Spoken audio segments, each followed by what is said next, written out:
I don't claim to understand how vibranium works, but I think it's a metal that will essentially help mankind improve our lives considerably and give us a better tomorrow. Now, for thousands of years, the people of Wakanda have kept vibranium away from the rest of mankind. And they can do that. It's their vibranium. They can do what they want with it. I can't debate their prerogative to do whatever the hell they want. But it just seems like such a dick move, really. If I had the opportunity to help the world, I would in a heartbeat.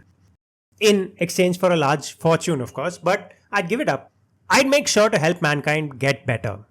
But the stories in Eyes of Wakanda, they show us exactly how clannish, how elitist the people of Wakanda are for hiding this metal from the world for centuries. From not letting the world advance by leaps and bounds, just because in their mind, the world doesn't deserve it.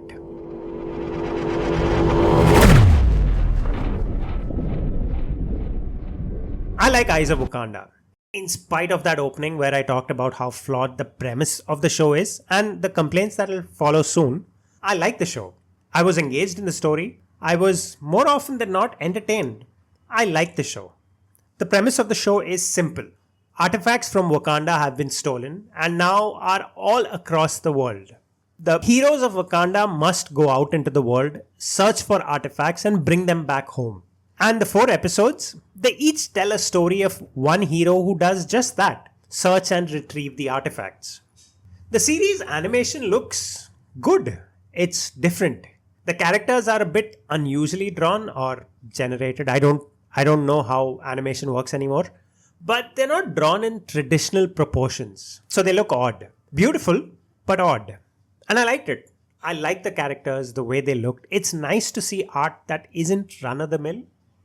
The problem with Eyes of Wakanda is that these are just 30-minute episodes about characters we've never heard before, will probably never hear about in the future.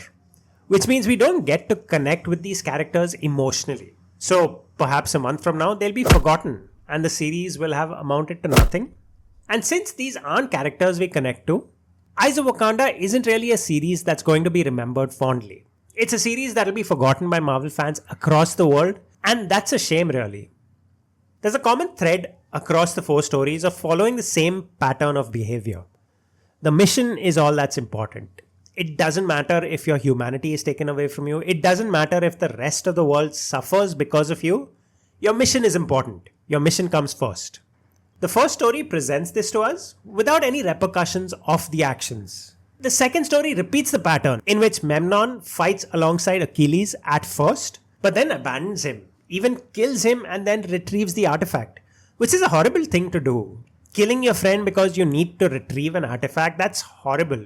At the end of the episode, Memnon even feels remorse for what he's done, or at least that's what I perceived. The third episode has Basha stealing a statue and getting it back to Wakanda with absolutely no remorse for what he's done, which is stealing an important Chinese artifact. I felt this story regresses a bit by not really exploring that aspect of Wakanda not caring about the rest of the world. I mean, the previous story just did that, but whatever. The final episode, however, has 2 people from Wakanda finally coming to their senses and abandoning their mission for the greater good. I understand that Wakanda's own future was at stake here, but still they decided to let things unfold, let Wakanda open its borders to the world, and it was a step in the right direction. Look, overall, I had fun with the series, but it's not something I'll remember a week from now, or want to remember really. It's a forgettable show about people we'll never hear from again, or even if we do, it'll be inconsequential. I would have liked it if Marvel made shows about characters that are already in the public consciousness, like Wong, or War Machine, or Valkyrie, or, any of the hundreds of characters that are in the Marvel universe. But I suppose that's Marvel's prerogative. I will end this video here because that's pretty much all I have to say about the show. What did you think about Eyes of Wakanda? Did you like it? Did you dislike it? Let me know, and I will see you next time. Bye-bye.